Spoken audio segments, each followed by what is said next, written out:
चौथी पुतली कामकंदला की कहानी सिंहासन 32 भाग 5।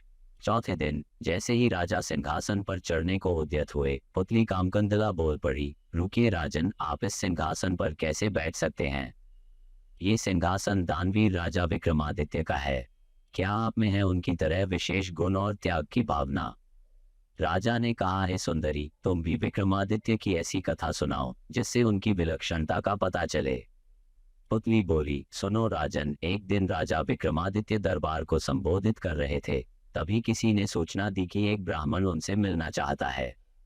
विक्रमादित्य ने कहा कि ब्राह्मण को अंदर लाया जाए। विक्रमादित्य ने उसके आने का प्रयोजन पूछा।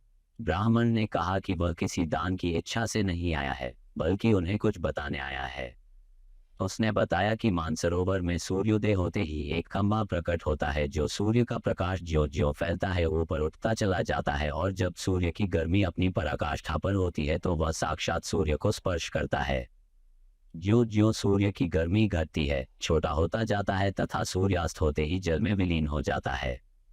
विक्रमादित्य के मन में जिज्ञासा हुई कि आखिर वह कौन है। ब्राह्मण ने बताया कि वह भगवान इंद्र का दूत बनकर आया है।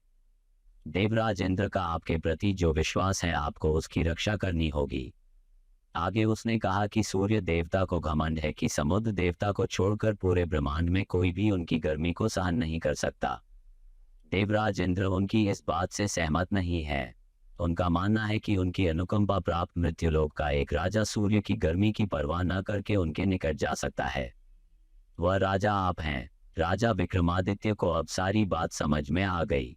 उन्होंने सोच लिया कि प्राणोत्सर्ग करके भी सूर्य भगवान को समीप से जाकर नमस्कार करेंगे तथा देवराज खच के उनके प्रति विश्वास की रक्षा करेंगे।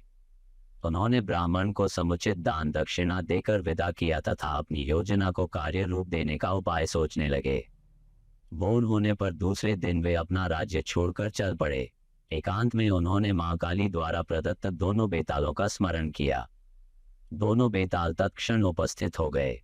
विक्रम को दोनों बेताल ने बताया कि उन्हें उस खंभे के बारे में सब कुछ पता है। दोनों बेताल उन्हें मानसरोवर के तट पर लाए। रात उन्होंने हरियाली से भरी जगह पर काटी और भोर होते ही उस जगह पर नजर टिका दी जहां से खंभा प्रकट होता। सूर्य की किरणों ने जैसे ही मानसरोवर के जल को छुआ, एक खंभा प्रकट हुआ। विक्रमादित्य तुरंत तैरकर उस खंभे तक पहुंचे। खंभे पर जैसे विक्रमादित्य चढ़े, जल में हलचल हुई और लहरें उठकर विक्रम के पैर छूने लगी। ज्यों ज्यों सूर्य की गर्मी बढ़ी, खंभा बढ़ता रहा। दोपहर आते आते खंभा सूर्य के बिल्कुल करीब आ गया। तब तक विक्रम का शरीर जलकर बिल्कुल राख हो गया था। सूर्य भगवान ने जब खंभे पर एक मानव को जला हुआ पाया तो उन्हें समझते देर नहीं लगी कि विक्रम को छोड़कर कोई दूसरा नहीं होगा। उन्होंने भगवान इंद्र के दावे को बिल्कुल सच पाया। उन्होंने अमृत की बूंदों से विक्रम को जीवित किया तथा अपने स्वर्ण कुंडल उतारकर भेंट कर दिए। उन कुंडलों की यह विशेषता थी कि कोई भी इच्छित वस्तु वे कभी भी प्रदान कर देते। सूर्य देव ने अपना रथ अस्ताचल की दिशा में बढ़ाया तो खंभा घटने लगा। सूर्यास्त होते ही खंभा पूरी तरह घट गया और विक्रम जल पर तैरने लगे। तैरकर सरोवर के किनारे आए और दोनों बेतालों का स्मरण किया। बेताल उन्हें फिर उसी जगह लाए जहां से उन्हें सरोवर ले गए थे। विक्रम पैदल अपने महल की दिशा में चल पड़े। कुछ ही दूर पर एक ब्राह्मण मिला जिसने बातों बातों में कुंडल मांग लिए। विक्रम ने बिना एक पल की देरी किए बेहिचक उसे दोनों कुंडल दे दिए। पुतली बोली, बोलो राजन, क्या तुम में है वह पराक्रम की सूर्य के नजदीक जाने की हिम्मत कर सको?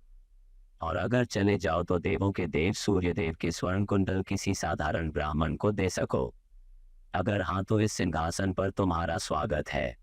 राजा पेशोपेश में पड़ गया और इस तरह चौथा दिन भी चला गया। पांचवें दिन पांचवी पुतली लीलावती ने सुनाई विक्रमादित्य के शौर्य की गाथा। और भी मजेदार कहानियों के लिए कृपया हमारे चैनल को सब्सक्राइब करें। आपको ये वीडियो पसंद आया हो तो लाइक कीजिए और शेयर कीजिए।